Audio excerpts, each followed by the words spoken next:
Okay, Guster, you ready? So next, we're just gonna get right to it. That's my one of my funny voices coming out. We're gonna get right to it. That's not really my voice. Um, I have a lot of funny voices, but we'll just when I'm narrating, I won't use any of my funny voices because it would be bad if I read. All right, God said to Jacob, "Arise, go to Bethel."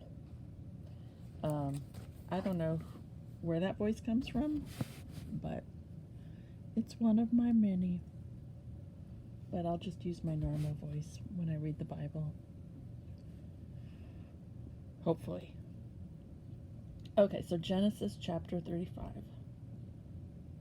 Guster, listen. God said to Jacob, "Arise, go up to Bethel, and remain there, and build an altar there to the God who appeared to you when you were fleeing from your brother Esau." So hold on. So Jacob said to his household and to all who were with him, "Rid yourselves of the alien gods in your midst, purify yourselves, and change your clothes. Come, let us go up to Bethel, and I will build an altar there to the God who answered me when I was in distress, and who has been with me wherever I have gone."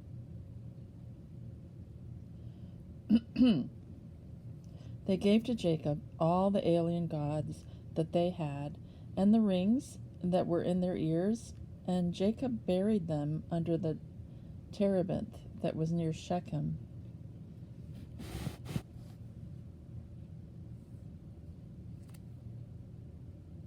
Lost my place. That's me wondering why I lost my place here.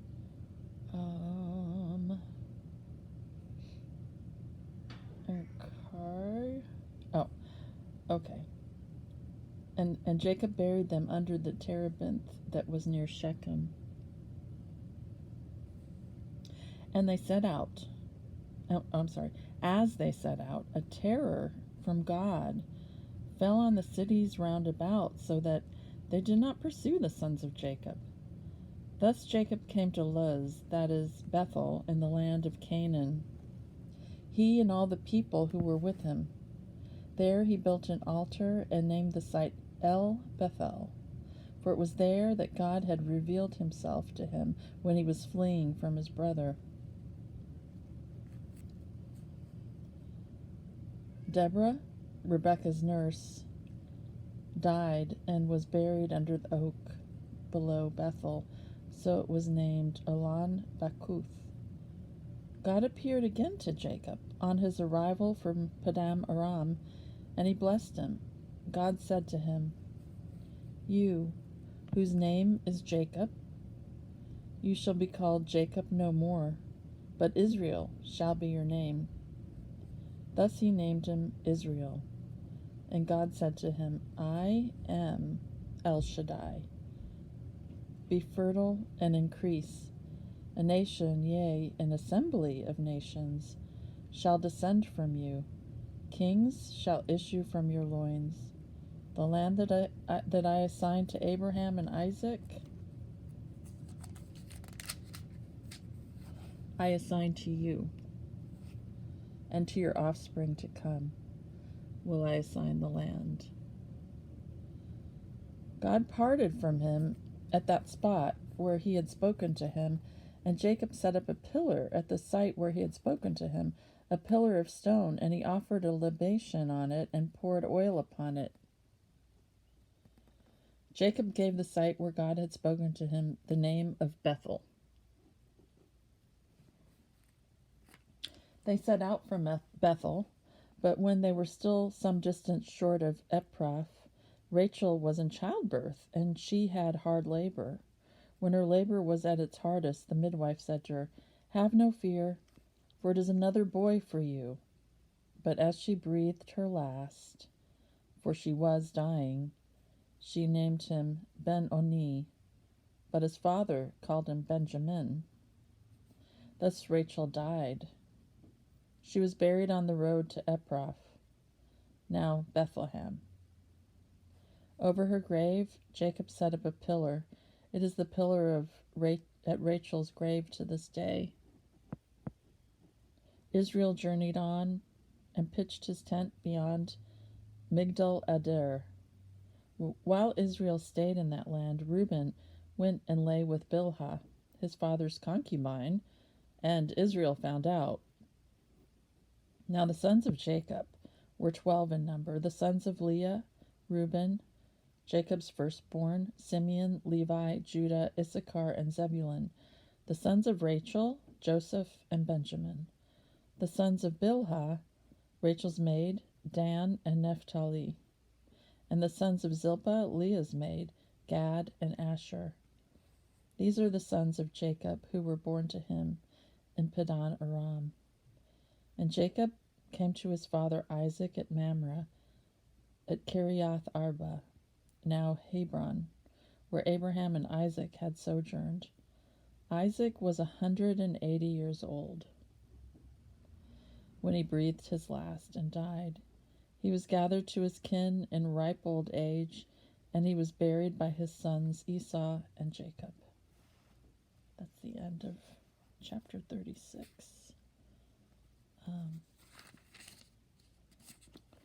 Interesting that God, I guess officially changed his name to Israel. Before, when he was, in the other chapter, I forget the chapter now, when Jacob wrestled with the angel, or as that translation we were reading translated, the divine being, or as some scholars have said, God that he wrestled with. He renamed him at that point Israel, but again he's renamed Israel. And then the Bible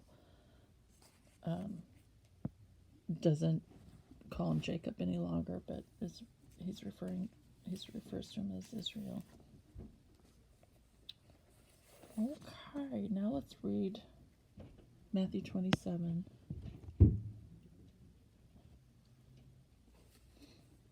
Early in the morning, all the chief priests and the elders of the people made their plans how to have Jesus executed. So they bound him, led him away, and handed him over to Pilate, the governor. When Judas, who had betrayed him, saw that Jesus was condemned, he was seized with remorse and returned the 30 pieces of silver to the chief priests and the elders. I have sinned, he said, for I have betrayed innocent blood. What is that to us? They replied. That's your responsibility. So Judas threw the money into the temple and left. Then he went away and hanged himself. The chief priests picked up the coins and said, "It is against the law to put this into the treasury, since it is blood money." So they decided to use the money to buy the potter's field as a burial place for foreigners.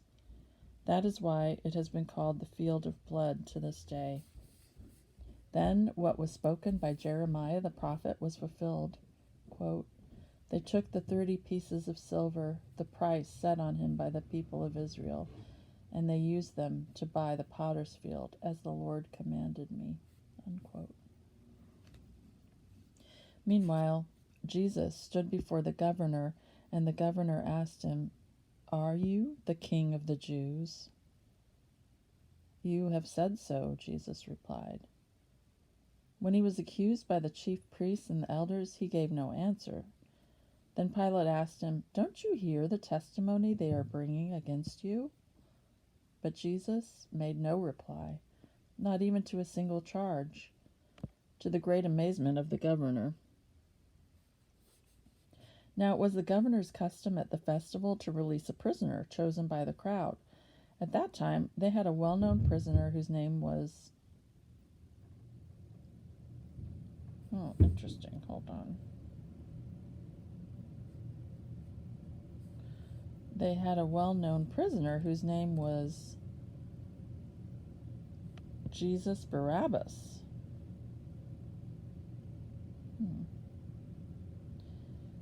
I'm just going to, this is me talking out the Bible.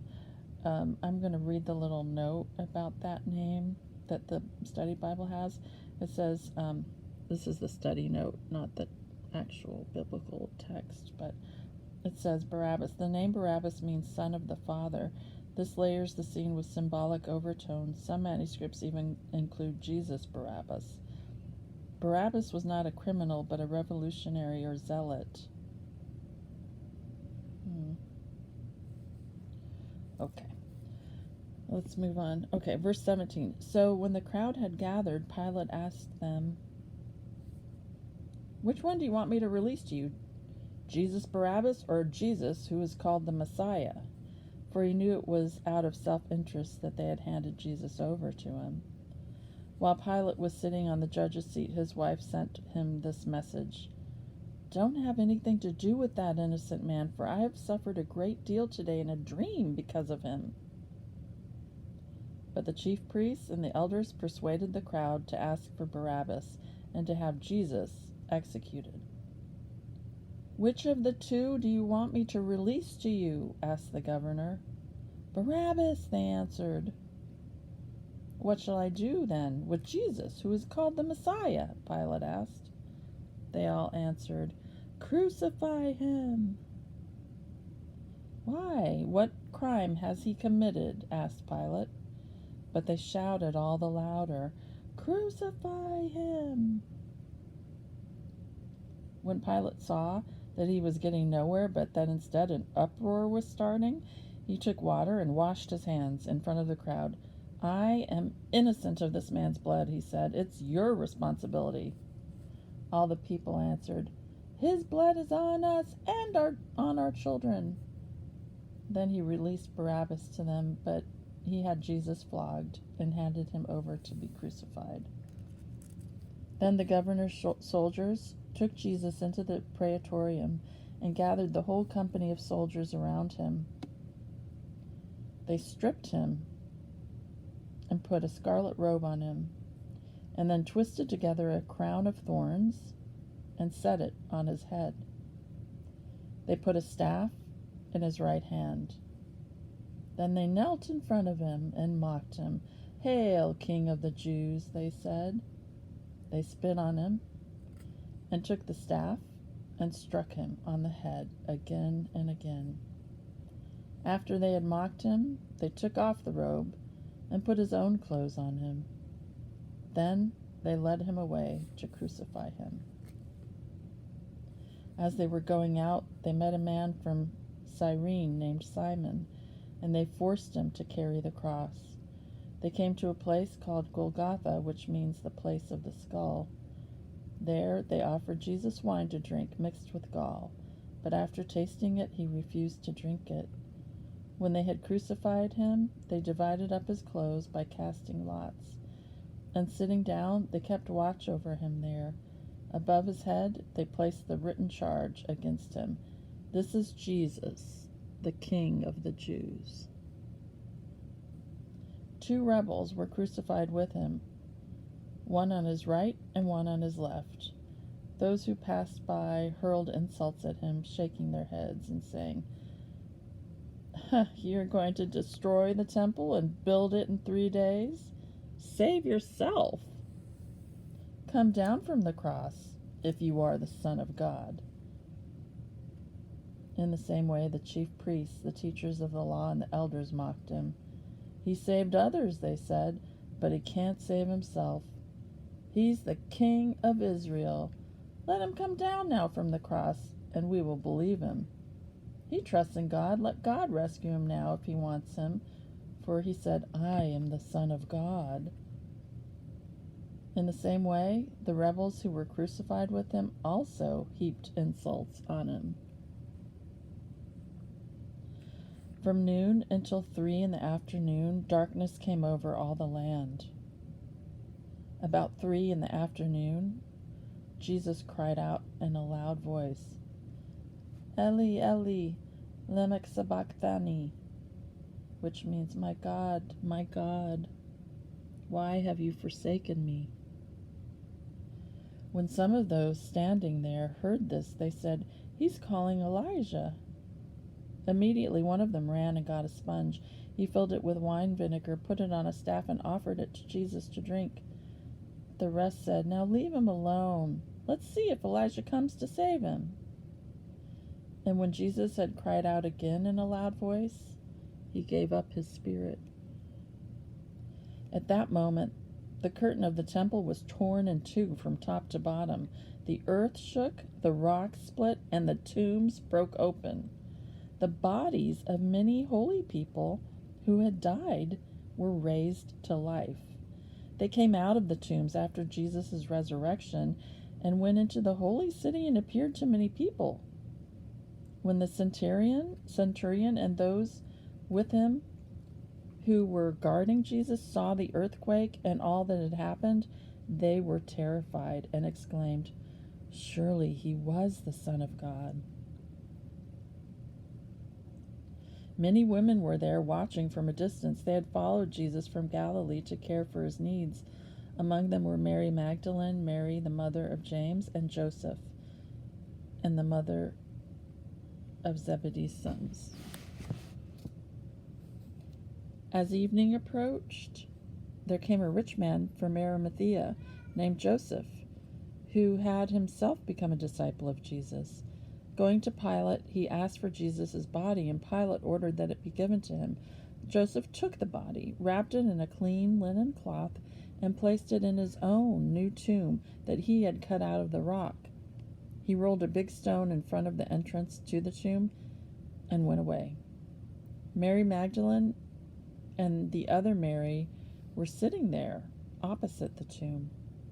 The next day, the one after Preparation Day, the chief priests and the Pharisees went to Pilate. "Sir," they said, "we remembered that while he was still alive, that deceiver said, 'After 3 days I will rise again.' So give the order for the tomb to be made secure until the 3rd day, otherwise his disciples may come and steal the body and tell the people that he's been raised from the dead. This last deception will be worse than the first." "Take a guard," Pilate answered. "Go make the tomb as secure as you know how." So they went and made the tomb secure by putting a seal on the stone and posting the guard. The end of chapter 27, Matthew 27. Okay, well, I guess let's think about that and call it a day. All right. Right, Guster? Think about that. What's going to happen next? Resurrection? All right. Bye, everybody. God bless.